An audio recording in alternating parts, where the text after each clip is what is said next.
Glass shattered like gunfire in the dark. Miss Loretta, 74, pressed herself behind her living room couch, heart pounding like war drums.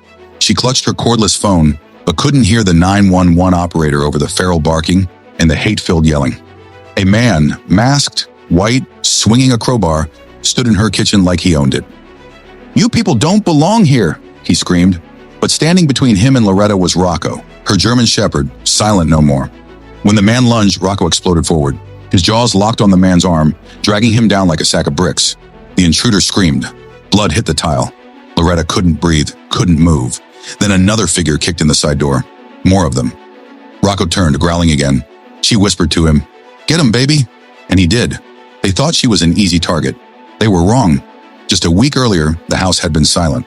Loretta watered her flowers with gospel music humming from her window. Her world was small but peaceful, a small rural home, a fading porch swing, and her son's military medals framed on the wall. Rocco, always by her side, was her only company now. He had belonged to her son, Sergeant Marcus James, who died in Afghanistan 5 years ago. Since then, Rocco had never left her side. He moved like a shadow, alert but gentle, a disciplined beast with a soldier's soul. Loretta wasn't clueless. The local paper had warned of a rise in racially motivated attacks, especially on the elderly. But what could she do? She wouldn't leave her home, not after everything. "Let them come," she whispered once, running her hand through Rocco's fur. "They'll meet Marcus's boy." That boy, 4 paws and fire, was all she had left of her son. Darren Myers had served time for assault. In prison, he found more than violence. He found ideology. A small-time thug transformed into a radical. Darren fell in with a white supremacist crew who taught him to blame every failure of his life on people who didn't look like him. Released early on parole, he found the world cold and unchanged. But in rural towns, he saw opportunity. Old folks, isolated homes, no cameras. "They won't fight back," he told his crew.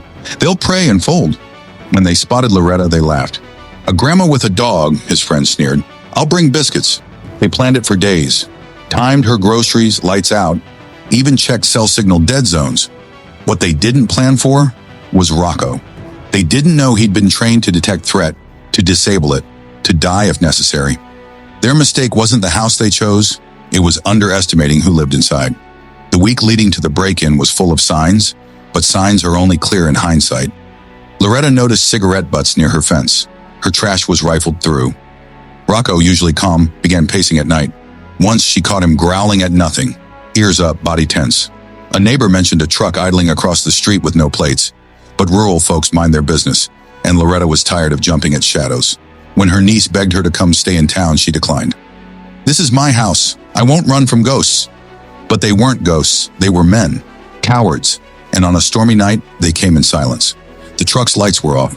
3 men, faces covered, tools in hand. They thought no one would stop them. They didn't know the barking they heard wasn't fear, it was warning. They didn't know the dog inside had seen war, and war was what they brought. The moment Rocco launched, chaos unfolded like a scene out of a war film. The first intruder, Darren, swung a crowbar, connecting with the side of Rocco's ribs. The dog yelped but retaliated harder, locking his jaws on Darren's arm and pulling him down. The second man burst through the hallway, only to be met with Loretta's pepper spray, direct to the eyes. Screaming, he flailed, knocked over a lamp, and tripped over a footstool. The third man, the lookout, panicked at the sounds, shouting, "Abort! Abort!" But it was too late. Rocco, bleeding but relentless, pinned Darren until the sirens echoed from down the street. Loretta, weeping, still held the phone to her ear, whispering to the dispatcher, "Please hurry." She didn't know how long they'd hold out, but she knew one thing. Her son's training lived in Rocco, and Rocco wasn't letting his mama die. Not tonight. Not like this. Police found a scene unlike anything they expected. Blood on the floor. One man sobbing in the corner, another being held down by a wounded dog, the third hiding under a bush outside. Officers pried Rocco off with difficulty, not because he was wild, but because he was trained to hold. Loretta was taken to the hospital for shock. Rocco to the vet for x-rays. The attackers were booked and charged with attempted murder, hate crimes, and unlawful entry. What shocked the officers most wasn't just the brutality, it was the racial intent. In Darren's pocket, they found swastika stickers. On his bat, the N-word, carved crudely.